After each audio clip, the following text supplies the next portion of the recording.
right. We are recording. Hi, I'm Anne Marie, member of the Sunfire Stable show team, with another installment of I Signed Up for the Show Team. What's next? We are here for another entry in our Meet the Breed series.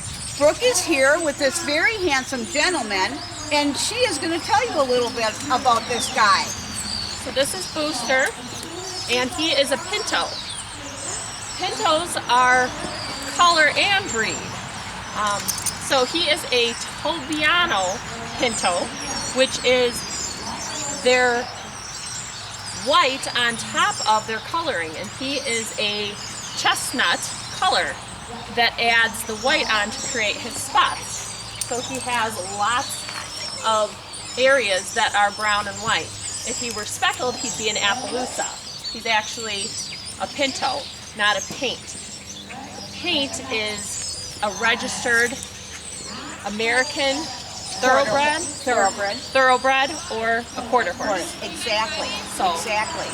And that's one of the main designations. You know, you see a colored horse like this, and you think, is he a paint? Is he a Pinto? What is he? So one of the things you were telling me just off camera is that there are two different color patterns that are different for Pintos that I didn't know about. So there's a piebald, which is a white horse on black. Okay. Or there is a skewbald, which is the white horse on either a bay or a chestnut. And okay. So he's a chestnut. So he's a skewbald and a Tobiano, and a Pinto. Okay. What if I've seen Palomino Pintos. I wonder what that would fall under, skewbald or piebald. Well, you know what? Maybe we could have somebody look that up and put it in the comments. Sure. Found out that the skewbald is actually a dominant gene that they're born with, and they will be born that way and stay that way. Their colors and their spots won't change. Okay. So could they maybe gray out or something if they were the piebald? If they had a piebald, they could gray out, but they'd have to have a gray gene. Okay. Okay. Wait, well, we're talking deep into genetics there. Yeah, there's a lot to be said about the difference between a paint and a Pinto. Right. More specifically, your experience with Booster. You've been riding him this year. Yes. And boy, I give you credit. He is so sweet. He's the sweetest horse I think I've ever met on the ground. But under saddle, he just has a lot of go and a lot of spunk, and I think primarily he just needs good direction. Right. He's antsy and anxious, but he wants to please, and I've loved the journey that we've had because I actually am riding him at most of the time a loose rein at the trot now, and we've started learning our canters together, which I have never really cantered a lot, and now I'm finally making 2 laps around the arena in a canter. On him. And he's taking care of me, so that's been a fun journey. What a nice thing when you and your horse connect. And sometimes you look and think, I don't know about that one, and you just kind of mesh really well. And it's taking the time and stepping out a little bit out of your comfort zone. First time I rode him, I think Jen was like, no more, we're going to need therapy. But I wanted to keep at it, and I love riding him. So do you ride him English, Western? I only ride Western. Okay. I have no desire to learn English at all, whether it's on him or any other horse. Okay. Western's just my style, and I think that he's great at both. Right.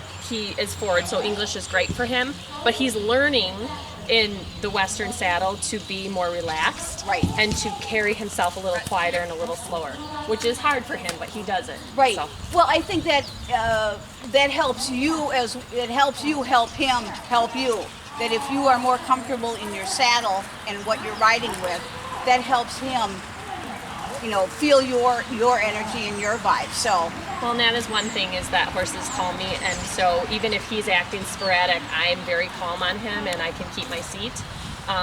And he needs that in a rider. Right. He does. So.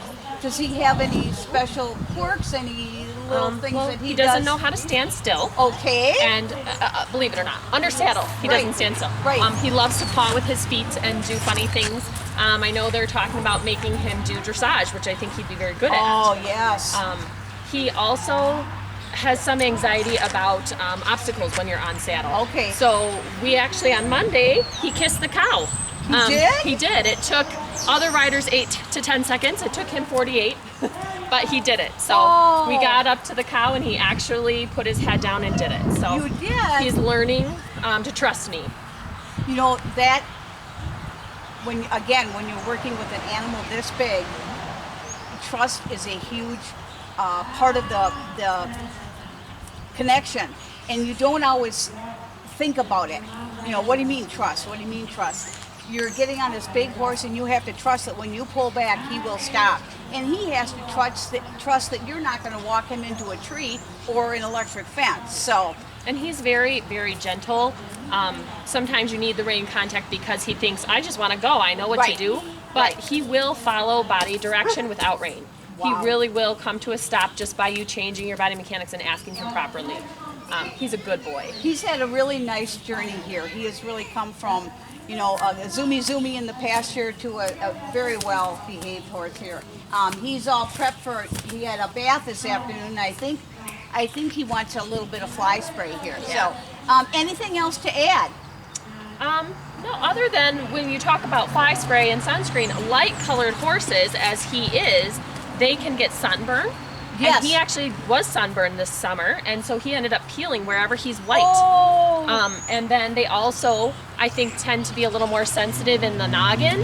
And he definitely gets really upset with flies bothering him Yeah. more than some of the other horses. Well, and Cookie is the same. yes, The exact same the paint thing, that so, we, yes, yeah. is very much the same. They can get sunburned, and they are more irritated and sensitive on their white areas. All right. Well, Brooke, thank you so you. much for taking the time to do this. Boosters, thank you for stopping in. If you have any questions or comments, I think especially in the color discussion, it's something that is very, very deep. You have to be able to be willing to do a little bit of research, but it really is interesting once you get going. So thank you very much, and we'll see you next time. Thanks much. Hi, Walters. Whoop.